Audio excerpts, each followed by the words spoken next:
Good afternoon po sa ating lahat mga kabayan. Meron tayong babalikan ngayon dahil ngayon lang tayo nakaakyat muli ng kabundukan. Yes, dito sa lugar ni Mami D. At dahil kasama na natin yung ating pick-up. Pasilip mo muna yung ating sasakyan kasi bagong gawa na yan. So ayan po mga kabayan. Ayan, salamat po sa lahat ng naging sponsors ko po dyan. Salamat po sa inyong lahat.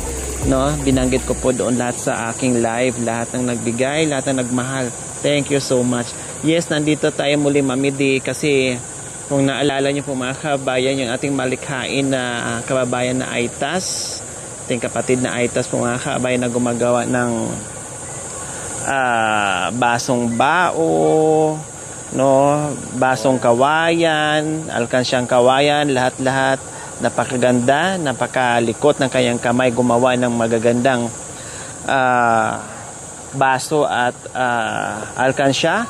Balikan natin kasi umorder tayo at may nag-order na dalawang viewers natin sa ibang bansa. So balikan natin ngayon mga kabayan kung tapos na. Tara po. May mga puno ng guyabano, Mami D. Kailang may mga bunga bansot dahil siguro sa init. Ayan, marami, Ang daming maliliit. Ayan. Pero namatay na maliliit pa lang. Ayan, ang dami. Pero namatay. Ayan, Mami D. Ayan, maliliit pa lang. Wala na. Nasira. Sayang, ang daming bunga nasira lang. Hello, Kuya Efren. Good morning, good afternoon. Kumusta? Ha? Long time no see. Ano yung mga order ko? Okay naman po. Yung ano po kasi yung isang nagawa po dito, pareho po nito. May ano po, pinilit po sa akin kaya na ano po, wala po ako. Isa doon sa order ko, nabawasan nyo ng isa. Opo, ito kasamaan po nito. Kasama nito. Bali dalawa ito. Dalawa po ito yung nabawasan ng isa. Pero lahat buo. Buo. Yeah. So kaya ngayon ito yung ginagawa mo ngayon, isang piraso. Isang piraso po. Natanggal lang yung yung nabasag kaya ginagawa ko po ng isa. Natanggal yung ganito. So iyan lahat na okay na yan. Opo, okay na po. Okay. Natandaan niyo po ba yung mga order ko? Opo, tandaan ko po. Nandun po sa listahan. Yung listahan nandiyan? Opo. Okay. So ayan po mga kabayan, ginagawa, hinabol ngayon ni Kuya Efren. Ayan. Tapos nabawasan ng isa kasi nabenta niya yung isang alam mo na po yung ganito. Buhay. Alam mo na po yung buhay ma'am sa bundok. Bakit ano nangyari? Bakit bininta niyo po? Yung po, di ba, yung pag walang mission na pagkain, yun, kailangan. Yung po, nabinta ko yung isa, sabi ko, baka matagalan pa sila, ma'am, sa ibang lugar. Pagbalik, ko muna ito para kung ano na lang, gawan ko na lang ng isa, sabi ko. Yun, so bininta niyo muna para pambili ng pagkain, ganon. Ganon nangyari. Opo, ganon po yung nangyari po. Wala na po talaga, ma'am. Kaya po, yun po. Walang choice kaya ito na naisipan yung ibenta. Kumusta naman Kuya Efren yung mga order? Marami ba tayong order? Marami naman po kasi bumili po ako ng isang sako ng yun po? Bao. Bumili po ako dun sa baba. Yung yung nagbebenta ng niyog.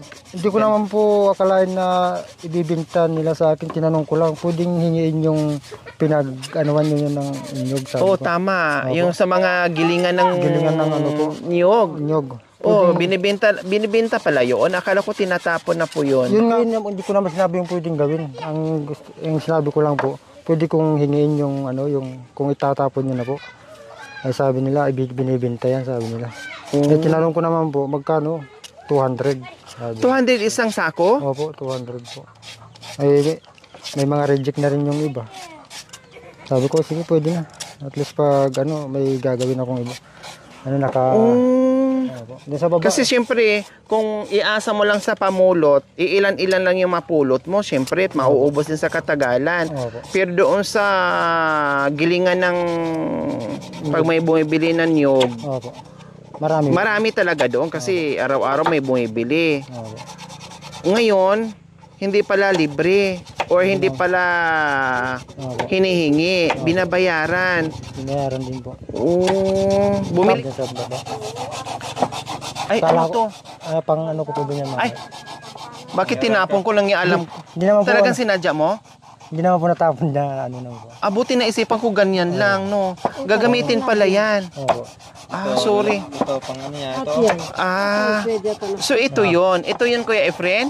Ayun po yung ano. Ah, okay. Pero ito yun sa ano. Ganito pa yon una mga kabayan. Ayan o, ganyan siya. So ngayon, nililihan ni Kuya para magiging ganito.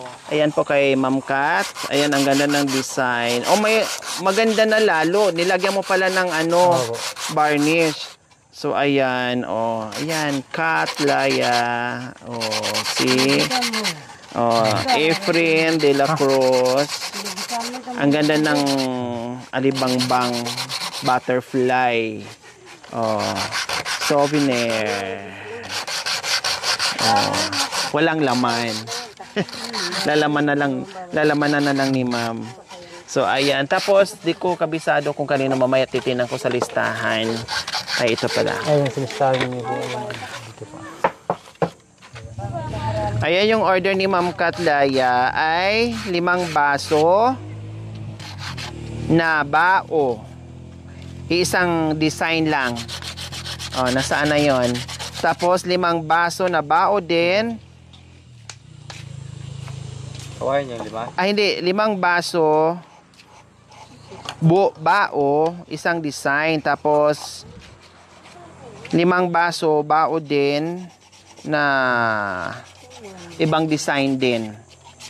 Oh. Guys, ang design Kasi magipag-indireto sa atin yan ako. Nasaan yung tag 5-5? ito, ang design. Yan. Ito, 5. Ito. So, ayan. So, ito na yung kay ano. Tapos 5 walang design. Walang hawakan. Tapos ito walang hawakan. 5 din. So, yun yung kay Ma'am Kat Laya at isang alkansya. So, ito yon. So, ito na po Ma'am Kat yung inyong order. 5 baso na walang hawakan at 5 baso na may hawakan. Plus ito mahabang alkansya. Ayan. So, kompleto na po yung kay Ma'am Kat. Ma'am Rina naman ay 4 na baso bao at 2 baso na kawayan. So, ito yon sa kasulukuyang ginagawa yung isa para maging 2. Tapos itong 4 na nabasag kasi yung ito. So, ginagawan pa ngayon ng paraan ni Kuya Efren Binago. So, ayan. O, diba? Ang ganda-ganda. Nakaliha siya mga kabayan para wala yung magaspang. So, nakaliha siya para makinis at makintab. O, diba? Ito, pure native na wala talagang as in halong chucho. Ayan. Maganda. Lalong pinaganda yung design ni ni Kuya Efren. Ito pa gamit yan. Oh, nakabili na siya ng ganyan. Kasi siyempre Pang ano talaga, pang sulat po talaga. nagbigay tayo sa kanya nung nakaraan, nag-deposit tayo. Magkano nga po yung dineposit ko, Kuya Efren? 1,000. 1,000. So ayan, madali lang. Buti na lang nahabol ni Kuya Efren. Kasi tumawag tayo nung papunta sa bagay, 3 hours pa yung biyahe natin or 4 hours. Kaya nahabol niya kaagad. Papunta dito. Papunta dito, mga kabayan, 3 hours lang. No, pag uwi, another 3 hours. So, hindi siya pantay-pantay. Siyempre, iba-iba ang sukat, mga kabayan. Ibig kong sabihin, hindi parehas. Halimbawa, ganito. Yung isa malaki. Tapos, yung isa naman medyo maliit lang. Depende kasi sa bao. Paghati, may baong maliit, may baong malaki. So, hindi siya talaga pare-parehas ang ang laki niya. No, iba-iba.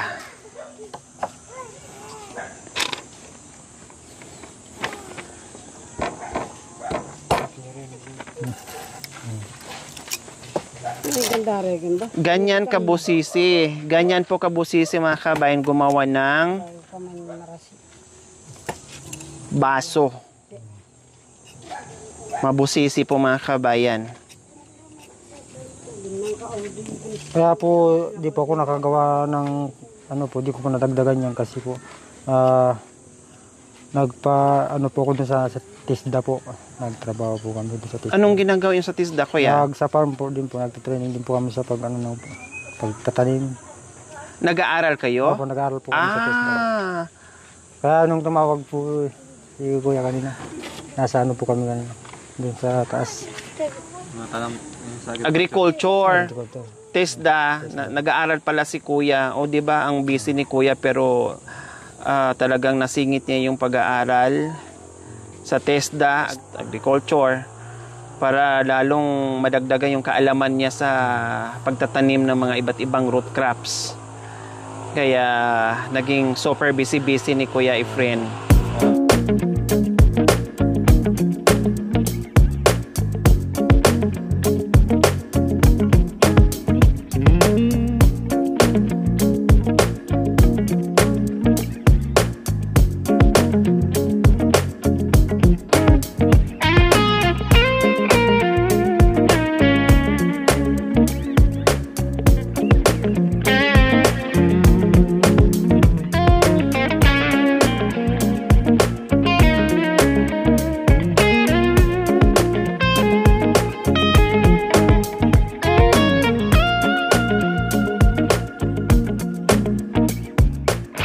Ang ganda ng ano ni Kuya, sulat, no?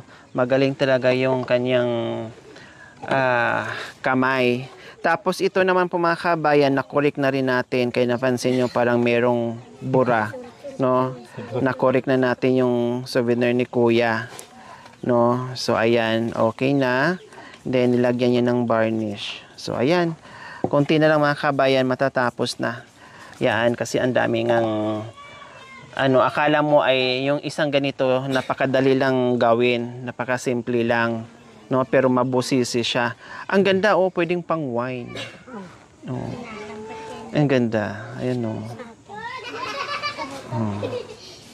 Ano to, Kuya Efren? Parang ang ganda naman nito. May dinugtong ka nito? Opo. Maghanap ako ng ng nakaraan dyan, di wala man ako nahanap na yung mga idugtong. Kasukat siguro kanya kaya. Kasukat niya. Kasukad niya po.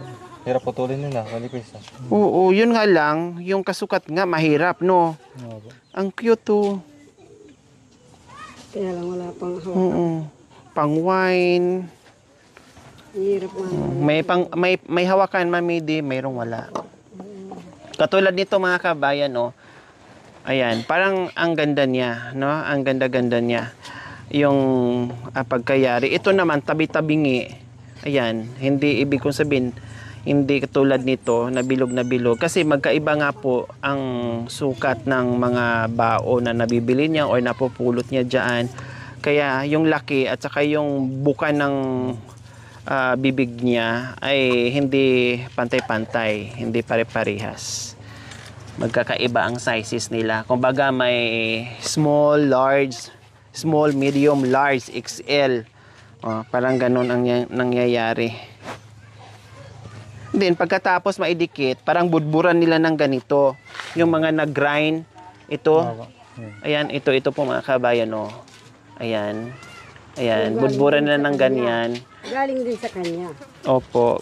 Para panggamit nila dito, pangdugtong, kumbaga. Nalalagyan din nila ng glue para lalo siyang tumibay. Ayan, oh. Oh. Ito po yan mga kabayan. Ito. Yung mga pulbos na galing din dito sa pag-iis-is nila Ito dito. po, ma'am, yung Ayan po yung buo pa. may mantika po siya dyan sa ilalim. Ay, nagmamantika siya. Opo. Pwede po siyang gawin panghilot kasi sarili niya kasing to eh.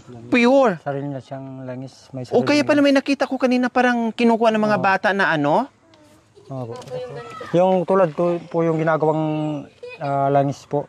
yung niluluto. Niluluto pero mas parang naisip ko parang mas original to. Mas okay yan Kasi siya. gawa sa loob na gawa na po sa loob. So titinan natin mga kabayan. May laman na sa loob. May lana na, kumbaga. Opo, wala na. Gamit sa panghilot. Opo, pwede po yun. Kasi hindi naman ginawa ng hindi niluto sa O pure. pure po. Organic. Opo. Pag amuyin mo po, ganun din po yung amoy. Parang ginawa din sa ano. Dahil naluto siya dahil sa init ng araw. Opo. Hindi sa init ng kalan, kumbaga. Kaya sabi ko sa asawa ko, pwedeng panghirap ko, sabi ko, kasi parang binasbasan na ni Lord yung ano. Wow, natuklasan ni Kuya na Saan na ng Panginoon sa kaloob.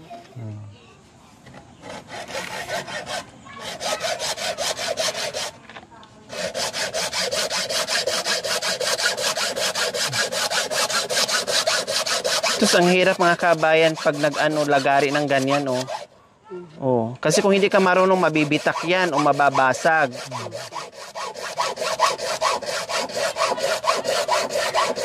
Hindi basta-basta magputol.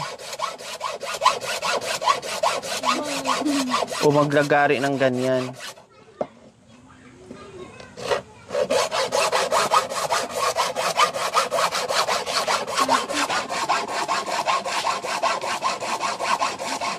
Dara na naman.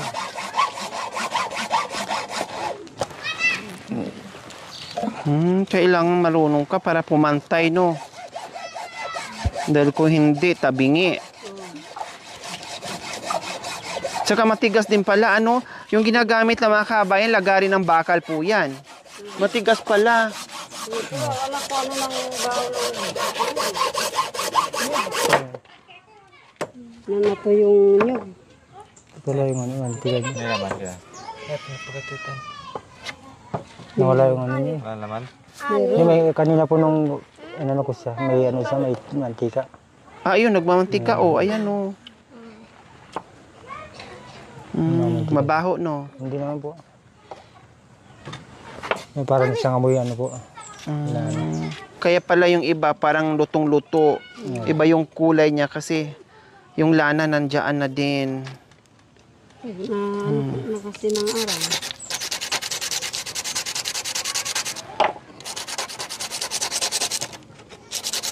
Yan, tapos nililiha mga kabayan bago ikabit. Tapos ang pagkabit mga kabayan, hindi siya basta-basta na yung lagyan mo lang siya ng glue and then ganyan na. Katulad nito, ginuguhitan pa ni Kuya Efrem para maayos yung paglagay. So guhit, no, tapos nililinis siya ng husto, nililihan niya bago niya idikit dito. Para magiging ganyan siya na malinis tingnan. Ayan, malinis tingnan. Nakadalawang dugtong dito mga kabayan. Isang paganyan, tapos isang paganyan. Dalawang dugtong po yan. Ayan, no. Akala mo walang dugtong, malinis yung pagkagawa. Ang daming bunga ng alatiris. Alam mo, nung kabataan, nung grade school, Diyos ko, mag-aaway pa kami. No, nakikipag-agawan ako nito. Tapos ang ginagawa namin, Mami D, dito parang hindi lang pinapansin, no? Hindi nyo pinapansin? Hindi kayo kumakain ito? O nagsasawa ng mga bata? Kumakain din. Mainit po kaya lang po. Mainit po tayo hindi po pinapansin. Ay, ganun? Batteries lang. Tapos ang ginagawa namin, Narcis ngayon kasi taas mo yung Narcis Kapampangan na yan. oh, ganyan ang ginagawa namin, Mabidi. Ganyan ka, doon po kayo, distansya kayo. Nga. Ikaw din. Hindi, nga, ikaw muna. Ganyan ang ginagawa namin ng bata. Kailangan ma-shoot.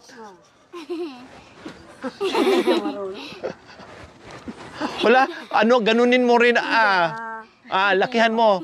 Laki pa. Patabulin mo din. Ay, apo, wala na shot. Ganyan ang ginagawin ng bata kami, no? Doon, naghahagisan ng alatiris. Masarap yan. Sampalan ka Diba? ng Kapampangan. Ibig sabihin, walang ibon dito na pupunta. Meron po. Mayroon po yung paniki paggabi. Sa doktora. Ay, Diyos Sandra mo. Masarap yan. Sa amin yan dati, naku, wala kang makikita Nag-away kami. na ganyan kadaming hinog kasi Sinampal ko rin.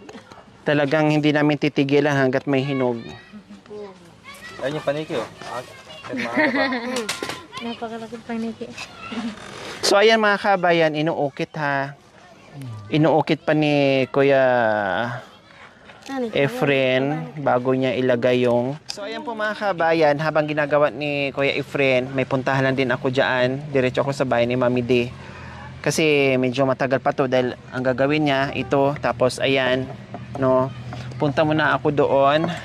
And then Ma'am Rina, ito na po sa inyo. At Ma'am Kat, ito na po sa inyo. Pag-usapan na lang natin mamaya, no, kung saan namin to ipadala or ihulog yung order nyo. Tapos yung kay Ma'am Rina naman po mga kabayan ay 4 na baso, 350 each. So 1/4 po yun. Plus 2 baso na kawayan, 250. So 500 po yun. So bali 1/9 po sa inyo, Ma'am Rin. 1/4 tsaka 500, 1/9 po sa inyo. Then doon naman kay Ma'am Kat, 5 baso na may hawakan, saka 5 baso na walang hawakan. At isang alkansya na kawayan. Yung 5 baso na isang design, 150 each po yun. Yung baso na may hawakan, 350 each po yun. So 750 plus 1,750 plus yung alkansya ay 250. So ang sa inyo po Ma'am Kat, bali 2,750. Ayan po sa inyo, no? Kay Ma'am Rina, 1,900. Kay Ma'am Kat, 2,750. So, Kuya Efren, 1,900 plus 2,750, bali 4,650. Opo. Less natin yung deposit nung yung binigay ko sa inyo 1,000, bali 3,650 na lang po ang ibibigay ko sa inyo ngayon, ha? Okay. 1,000, 2,000, 3,000, 3,500, 3,600, 3,650. So, ayan po mga kabayan, sa lahat ng gustong umorder kay Kuya Efren, meron siyang Facebook page. Efren de la Cruz po. Efren de la Cruz. Yun po yung kayang FB page at bahala na kayo mag-usap kung paano yung arrangement sa pag-uusap nyo, yung pagpapadala sa kanya. No, kayo na po bahala. Kasi ako, lilipad na naman ng ibang lugar, so hindi ko na maasikaso. Kung dito pa kayo dadaan sa akin, hindi ko na po kaya dahil pupunta na ako doon. Mas maganda mag-direct kayo kay Kuya Efren para at least ay diretso nyo na, no? Maitanong nyo na kung anong gusto nyo at masabi nyo na kaagad kung anong mga design na gusto nyo. Then doon naman sa presyo po mga kabayan, kasi Kuya Efren, medyo nagulat sila sa presyo natin. No, kasi yung unang vlog natin, ganito, ganyan. Actually, marami sanang mag-order. Kailang, yung dalawa lang nag-go, yung iba hindi na naka-order, ay medyo nataas na sila sa presyo. So, kayo na bahala magpaliwanag, no, kung meron mang mag-order sa inyo o mag-message sa inyo kung bakit tumaas yung presyo ng itong mga ginagawa nyo para maipaliwanag nyo sa kanila kung bakit. Unang-una, mahirap ang paggawa. No? Pangalawa, ay binibili pa yung bao, hindi kaya na iasa lang sa pulot-pulot dyan sa Newgan. No? Plus, nag-additional din siya ng pangkulay niya para lalong mapaganda yung kanyang ginagawa tulad nitong pinakita ko, which is wala yan nung nakaraan. So ngayon meron na. And then yung mga glue, no, doon din. Plus, katulad kanina, meron siyang katuwang na gumagawa dito. No, nagliliha o nagpuputol o nagdalagari, ay syempre binibigyan din niya. Kumbaga, may mga expenses bago mabuo itong mga baso, plus yung katuwang niya, meron din siyang sinasahod doon. So Kuya Efren, pag meron sa inyong halimbawa ay mag-order pa, no, bahala na kayo magpaliwanag sa kanila, bahala na kayo makipag-usap, no, kung paano, tapos kung manghihingi man ng discount, bibigyan natin, no. At kumbaga bago pa yung negosyo natin, kumbaga yung sakto lang na hindi naman tayo lugi, no, yung importante kahit kunti-kunti lang yung kinikita, basta dire-diretso, no, hindi yung gusto natin kaagad malaki yung kinikita, pero pang one lang, pang isang beses lang, wala nang kasunod kasi nga kumbaga nataas na sila ng presyo. Hindi bali yung kunti-kunti, dyan tayo nagsisimula, pero ang ending continuous yung kita. So, maraming order, maraming kita. No? Pero kung mahal, iisa lang order, stop ka agad yung business natin. Wala na. Okay, kay Ma'am Rina at kay Ma'am Kat. Salamat po kay Ma'am Rina po at doon sa ano niya po, sa order niya po na medyo natagalan po kasi po dahil po sa paghahanap buhay din po na hindi naman po basta-bastang nakatutok po sa ganitong gawain, kung baga naghahanap buhay din po para ano po, may pagkain po na gumawa ng ganito. Mag-isip po na kung ano na naman yung pwedeng idagdag sa gagawin ko po para po sa gustong umorder. At kay Ma'am Kat Laya, salamat din po sa iyo. At nahintay nyo na din po yung order niyo po, Ma'am. Thank you po sa ano po sa pag-order niyo po sa akin po, na di ko na po akalain na babalikan po ni Ma'am yung in-order niyo po. Pero alam ko po babalikan niya po talaga. Kaya inintay ko po talaga yung pagbalik ni Ma'am sa akin po na para makuha yung order niyo po. Kaya maraming salamat po sa inyo po. Thank you po, God bless po. Ingat po kayo lagi. Sana maraming bumili po at umorder sa akin po. At may discount naman po pag nag-direct po kayo sa akin sa Facebook. Ayun. Yun pala may discount mga kabayan. Halimbawa, 350, pwedeng 300, something like that. Bahala na kayo sa pag-uusap. Nasa akin na po yun, ano po, yung discount kung po. paano. Kay kuya yung ano. Depende pag maramihan, ganito yung discount. Pag ano, ganito yung discount.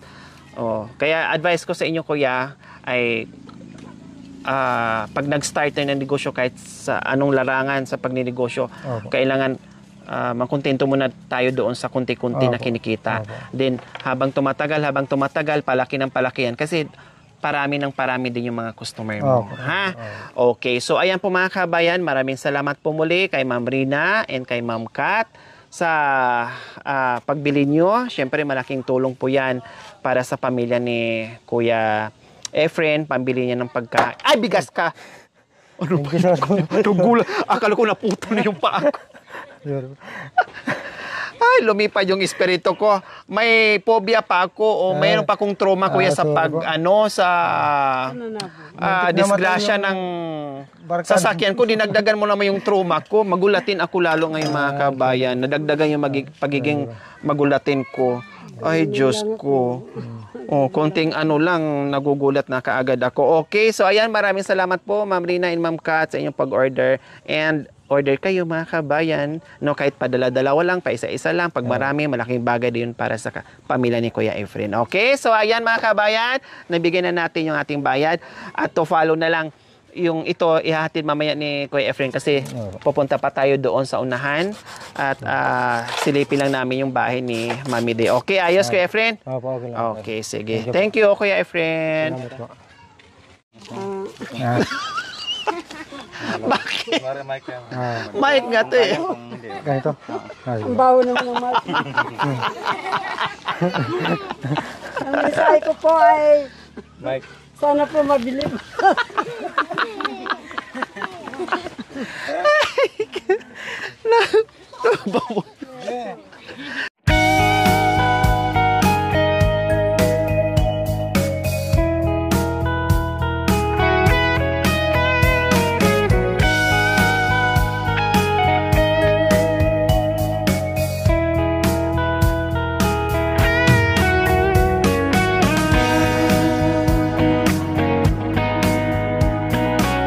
Thank you for watching. Don't forget to like, share, and subscribe.